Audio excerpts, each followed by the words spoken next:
1 cup மாவு எடுத்துக்கணும்.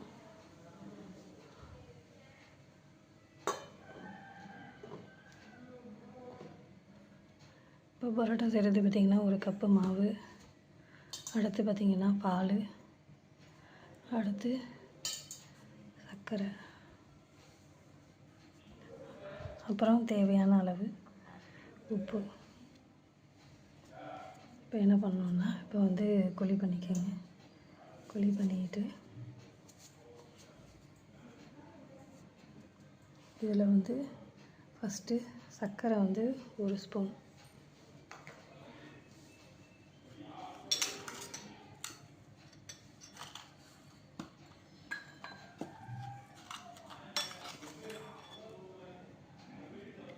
சர்க்கரை பார்த்திங்கன்னா ஒரு கொஞ்சமாக 1/2 ஸ்பூன் போட்டு அதில் வந்து பால் பார்த்திங்கன்னா ஒரு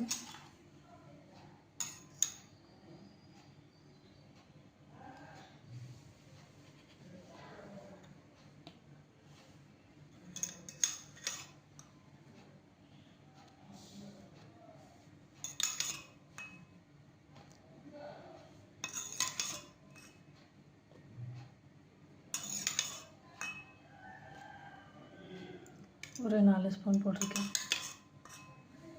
இந்த அளவில் போட்டு நல்லா பிசையணும்.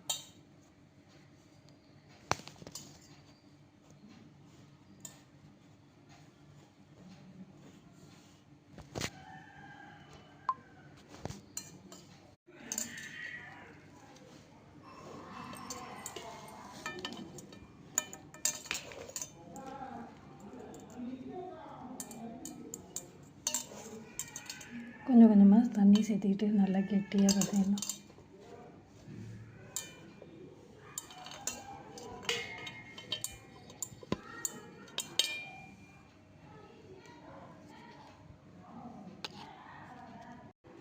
இந்த மாதிரி நல்லா கெட்டியாக பிசைஞ்சிக்கணும்.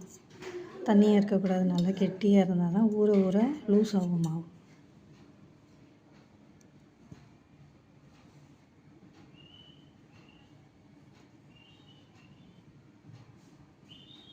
நல்லா என்ன பண்ணணும், ஒரு பேப்பரை போட்டு நல்லா இங்கே பாருங்கள் நல்லா அமைக்கி வச்சுட்டு புளிக்கணும் மாவு, அப்போ தான் நல்லாயிருக்கும். இப்போ ஒரு கவர் போட்டு நல்லா அமைக்கி அது மேலே ஏதாவது ஒரு வெயிட்டு வச்சுருங்க.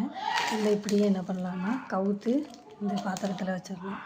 கவுத்து வச்சுட்டு இதுக்கு மேலே ஒரு மூடியோ இல்லை அலுமினிய பாத்திரத்தில் கூட வச்சுக்கலாம். அப்போ தான் நல்லா புளிக்கும். இந்த மாதிரி ஒரு பேப்பர் போட்டு வச்சு ஒரு பாத்திரத்தை போட்டு மூடிடுங்க. டைட்டாக இருக்கணும்.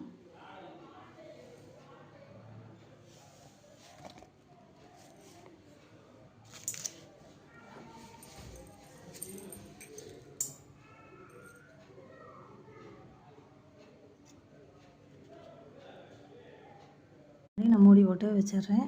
அப்போ தான் நல்லா புளிக்கும். புளிச்சாதான் பரோட்டா இன்னும் சாஃப்டாக சூப்பராக இருக்கும், முறுமுறு.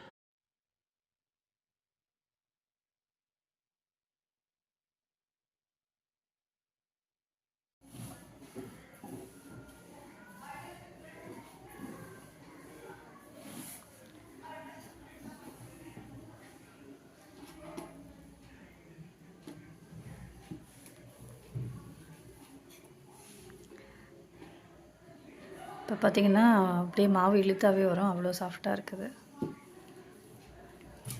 எண்ணெய் தடவிட்டால் தான் அது வந்து ஒட்டாமல் வரும். மாவு கெட்டியாக பிசையலை, ரொம்ப தண்ணியாக ஆகிடுச்சின்னா நம்ம தேய்க்கவே முடியாது. அதனால தான் மாவு பிசைகிறப்பே கெட்டியாக பிசைஞ்சிக்கணும்.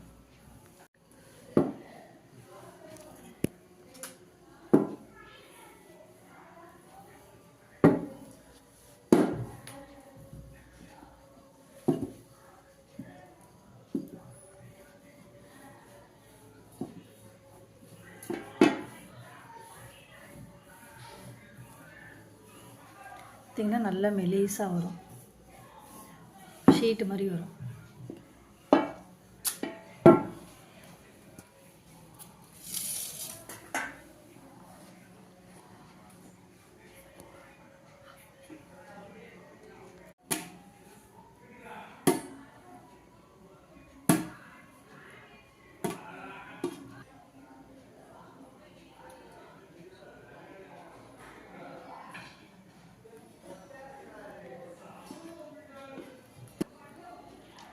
இப்போ பார்த்திங்கன்னா இப்போ செஞ்சாச்சு. இப்போ வந்து இன்னும் இப்போ செஞ்சதுக்கப்புறமேட்டு தட்டிட்டு நம்ம அடுப்பில் போட போகிறோம்.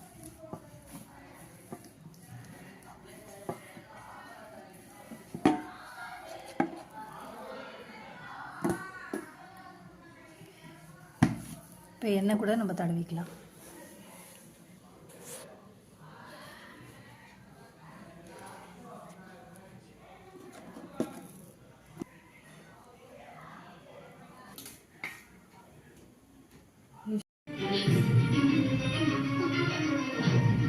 இவ்வளவும் பண்ணிட்டு இதுக்கப்புறமே என் பையன் உணவு